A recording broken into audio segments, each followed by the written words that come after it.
Explanation of the book, Money, the Secret Game by Tony Robbins, which is a comprehensive guide to enable the reader to make smart financial decisions and achieve financial independence. The book provides a set of strategies and advice from leading experts in the financial world and is based on interviews with 50 leading investors and economists such as Warren Buffett, Ray Dalio, and Charlie Munger. Introduction. Why is the book important? Tony Robbins begins by identifying the main issue. Most people do not know how to manage money well. Although money is one of the most important factors that affect our lives, many of us lack the knowledge necessary to achieve financial independence.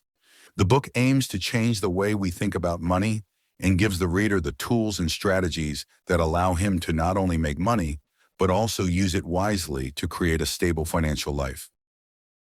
Robbins says that the book is the result of years of research and consultations with the world's leading financial experts and provides a practical approach supported by proven techniques.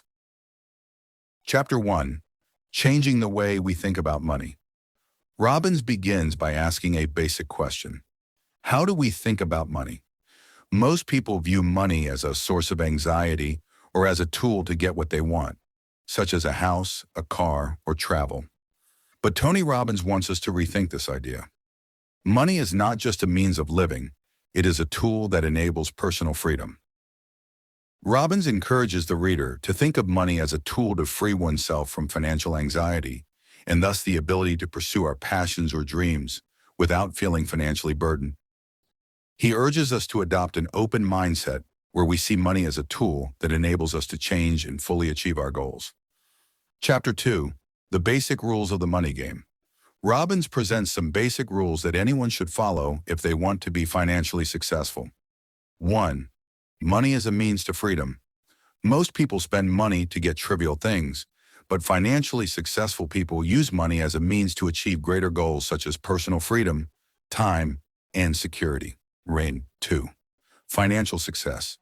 Mindsets. A change in mindset is key.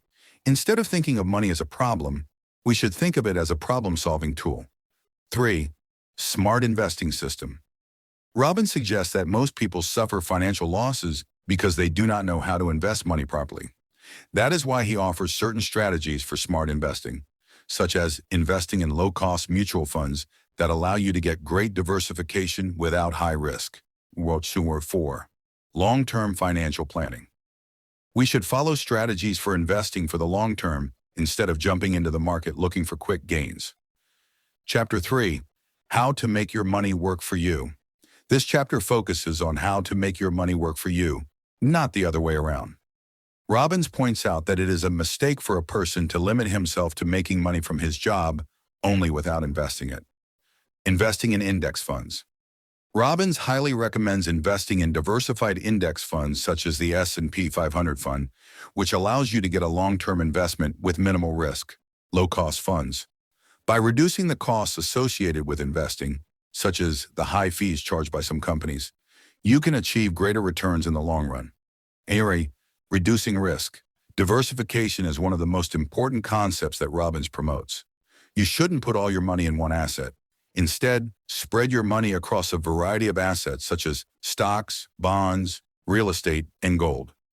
Investing in real estate. Robbins sees real estate as an excellent way to build wealth over the long term. He explains how to invest in real estate and how investors can earn steady rental income. Chapter 4. Basic investment tools. Robbins discusses some basic financial tools that everyone should learn in this chapter. 1. Mutual funds. These are an effective way to invest in a range of assets. Robbins points out that mutual funds give investors access to a wide range of diversified assets at a low cost. 2. Financial markets. Robbins explains how financial markets work and how money can be invested in stocks and bonds to generate returns. 3. Investing in global markets. He points out that investing in global financial markets can open up new avenues for profit and expansion. 4. Real estate. Robbins encourages investing in real estate as a way to generate steady income and capital appreciation over the long term.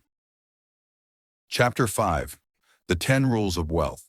In this chapter, Robbins shares 10 key rules that anyone should follow to achieve financial wealth. 1. Save first. The first rule is to learn how to save. By allocating a fixed percentage of your income to saving, you can start building a strong financial base. 2. Investing in the market. Focusing on long-term investment in the markets is another foundation for wealth. 3. Continuous financial planning. Maintaining continuous and accurate financial planning helps in directing money effectively. 4. Diversifying assets. Do not put all your money in one asset class.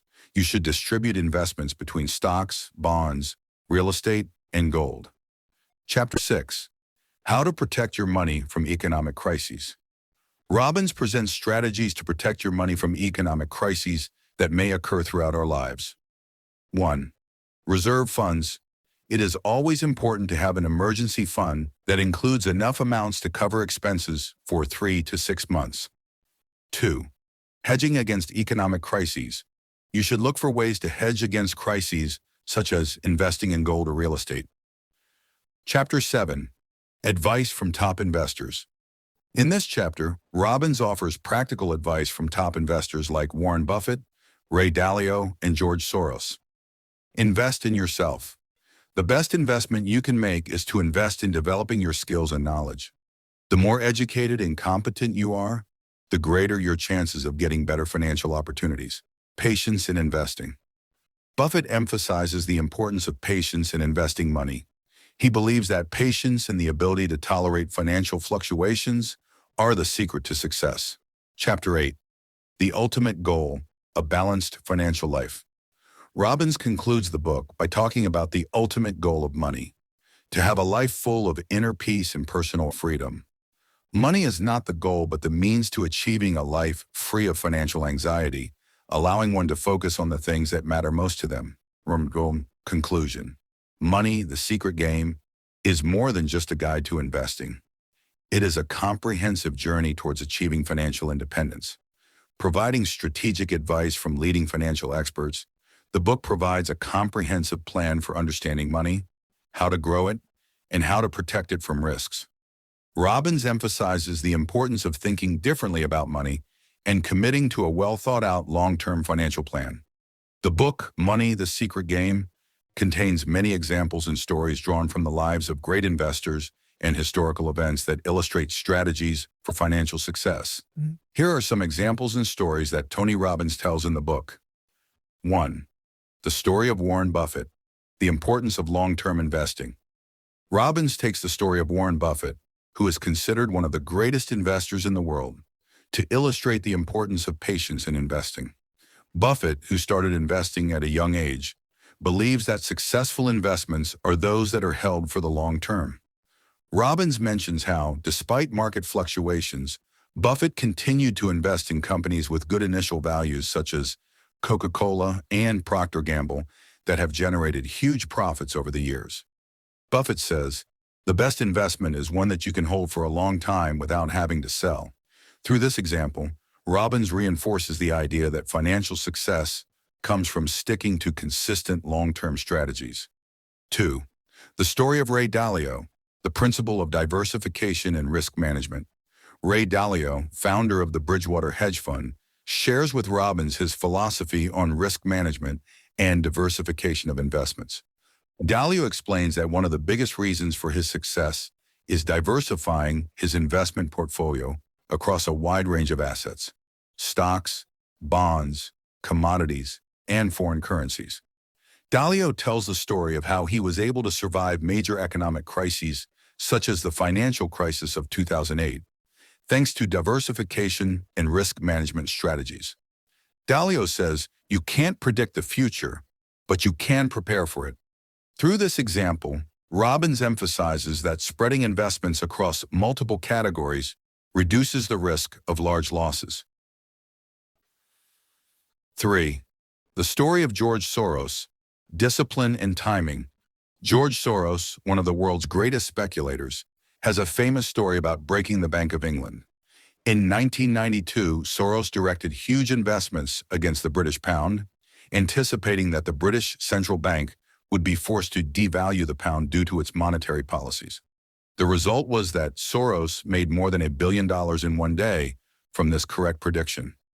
Robbins uses this story to explain the importance of discipline and timing in making financial decisions. Soros believes that success does not come from luck alone, but from the ability to read the markets and analyze the available information well. 4. The story of Richard Branson, investing in startups. Tony Robbins also reviews the story of Richard Branson, founder of the Virgin Group, who began investing in startups and small projects.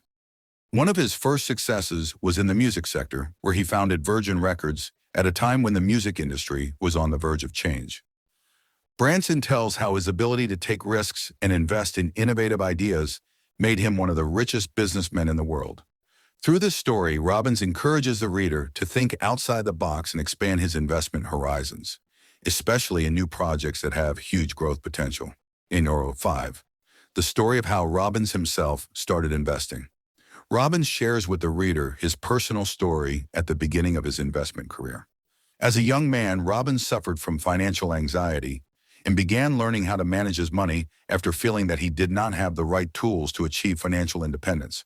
He recounts how he began investing in stocks, but made many mistakes at first, such as selling stocks at inappropriate times due to anxiety. He then began applying long-term investment strategies, benefiting from advice he learned from leading experts such as Warren Buffett, which helped him build a diversified investment portfolio. This story highlights an important point in the book, that a person should not be afraid of making mistakes at first, but rather the most important thing is to learn lessons and improve his strategies over time. 6. The story of building wealth over time. The American Retirement Fund. Robbins tells the story of a middle-class American citizen who decided to invest $100 a month in a long-term retirement fund. Although the amount was small, this person continued to invest the same amount for 30 years. As a result of these continuous investments over time, the person became a millionaire by retirement age. This story shows how compounding over time can lead to tremendous results. Through these examples, Robbins encourages the reader to start investing early, even if the amounts are small at first. 7. The story of successful investors in international markets. Robbins also presents examples of how some investors have been able to achieve success in global financial markets.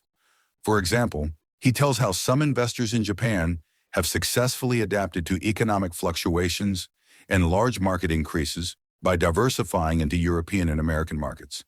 These investors have been able to reduce risk and achieve good returns by expanding their investments beyond their home country. Robbins uses this story to illustrate the importance of investing in global markets, as geographic diversification can open doors to unlimited opportunities. 8. The story of the Great Depression, learning from history. Robbins goes back to the Great Depression of 1929 to show how economic crises are a natural part of the market cycle. He tells how some people who invested wisely during that period have made huge profits when the markets recovered from the Depression. This story illustrates the importance of long-term investing and not being afraid of temporary economic fluctuations.